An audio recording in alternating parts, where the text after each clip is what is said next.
விவசாயிகளுக்கு முழு கடன் தள்ளுபடியும் 5 ஏக்கருக்கு மேல் உள்ள அனைத்து விவசாயிகளுக்கும் 50% கடன் தள்ளுபடியும் செய்வதாக தேர்தல் வாக்குறுதியில் உத்தரவாதமாக அறிவித்தார்கள். ஆனால் இன்று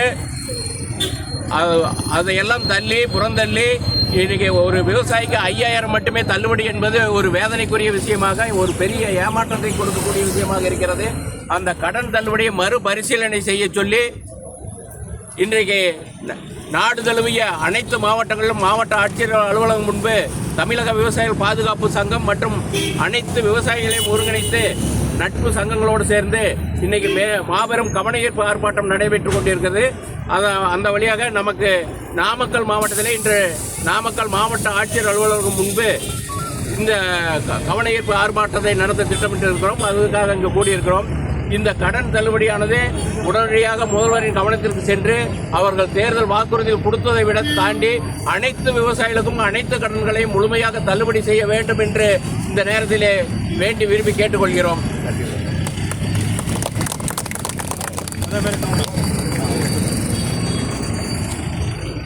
கை காண சொல்லுங்க. வணக்கம். தமிழகம் அமைச்சர் பெருமக்கள் விவசாயிகளை ஒரு இதாக பேசிகிட்டு இருக்கிறாங்க. இதையெல்லாம் ஒரு நிறுத்தணும். ஏன்னா விவசாயத்துக்கு முக்கியத்துவம் கொடுக்குற நம்ம விவசாய நாடு. விவசாயத்தையும் பற்றி பேசுறது ஒரு தவறான இதாக இருக்குது. 2-3 அமைச்சர்கள் இதை பற்றி பேசிகிட்டு இருக்கிறாங்க. இதை வன்மையாக நாங்கள் கண்டிக்கிறோம். தமிழக விவசாயி பாதுகாப்பு சங்கத்தின் சார்பாக இதை வன்மையாக கண்டிக்கிறோம்.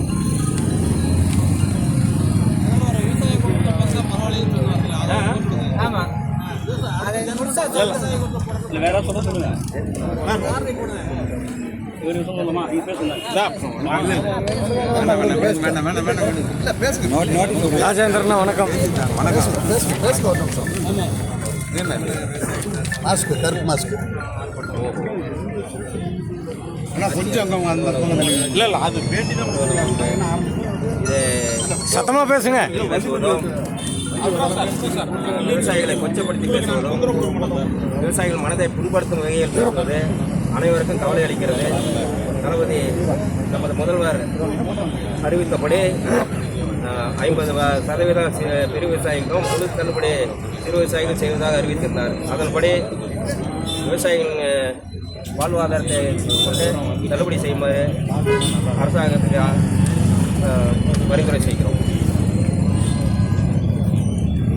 வேற என்ன சொல்லுங்க? வேற என்ன பேச போறீங்க? இன்று நடைபெறுகின்ற கண்டன ஆர்ப்பாட்ட கூட்டம் விவசாயிகளுக்கு மிகவும் பின்தங்கிய நிலையில் வறுமையில் இருக்கின்ற சூழ்நிலை.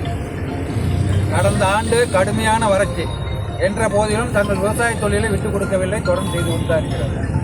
நம்முடைய ஒவ்வொரு கட்சியும் தேர்தல் அறிக்கை கொடுத்திருந்தார்கள். இப்போது ஆண்டு கொண்டே இருக்கின்ற கட்சியும் தேர்தல் அறிக்கை கொடுத்திருந்தது. அதாவது சிறு குறு விவசாயிக்கு முழுமையாக விவசாய கடன் தள்ளுபடியும் விவசாய பயிர் கடன் தள்ளுபடியும் பெரு விவசாயிகளுக்கு 50% கடன் தள்ளுபடியும் அறிவித்திருந்தார்கள். தேர்தல் வாக்குறுதியாகவும் கொடுத்திருந்தார்கள். ஆனால் இப்போது சிறு குறு விவசாயிகள் 50,000 கடன் வாங்கியிருந்தால் முழுமையாக தள்ளுபடியும், மேலே ₹1 சேர்த்து வாங்கியிருந்தால் 40,000 கடன் தள்ளுபடியும், 60,000 ரூபாய்க்கு மேலே ₹1 கடன் வாங்கினால் 30,000 தள்ளுபடியும். இப்படி எல்லாரும் பேசிட்டாங்க. அப்படி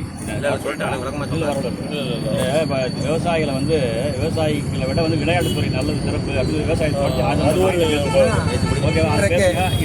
பேசிட்டாங்க. எல்லாம் திரும்ப அதே சொல்றாங்க. இன்றைக்கு விவசாயத்துறையை பற்றி விவசாயிகளை பற்றியும் விளையாட்டுத்துறை அமைச்சர் அவர்கள் விவசாயம் செய்வது எளிது, விளையாடுவதுதான் கடினம் என்று சொல்லியிருக்கின்றார். விவசாயத்தை விளையாட்டாக ஒப்பிட்டு பேசுவது மிகவும் வருந்தத்தக்கது, கண்டனத்துக்குரியது. ஒவ்வொருவனுக்கும் சோறு போடக்கூடிய விவசாயி அவன் இரவு பகல் பாராமல், பாம்பு பள்ளி என்று பாராமல், மின்தடை பல்வேறு போராட்டங்களிலே தன் வாழ்க்கையை நடத்தி கொண்டிருக்கிற சூழ்நிலையில் இது போன்ற ஒரு பொறுப்பற்ற பேச்சை பேசியிருப்பது அனைத்து விவசாயிகளுக்கு மட்டுமல்ல பொதுநல ஆர்வலுக்கும் மிகுந்த வேதனையாக உள்ளது என்பதையும், இது போன்ற வார்த்தைகளை இந்த அரசு பயன்படுத்த வேண்டாம், தவிர்க்க வேண்டும். மீறினால் விவசாயிகள் அனைவருமே கொந்தளிக்க வேண்டிய சூழ்நிலை ஏற்படும் என்பதை இதன் மூலம் தெரிவித்துக் கொள்கிறேன்.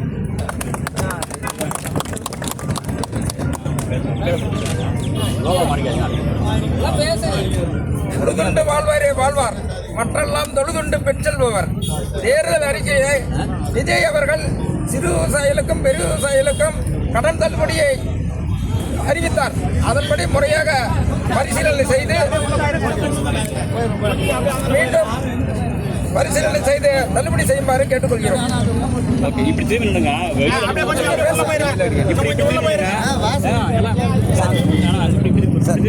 இந்த நோட்டீஸ்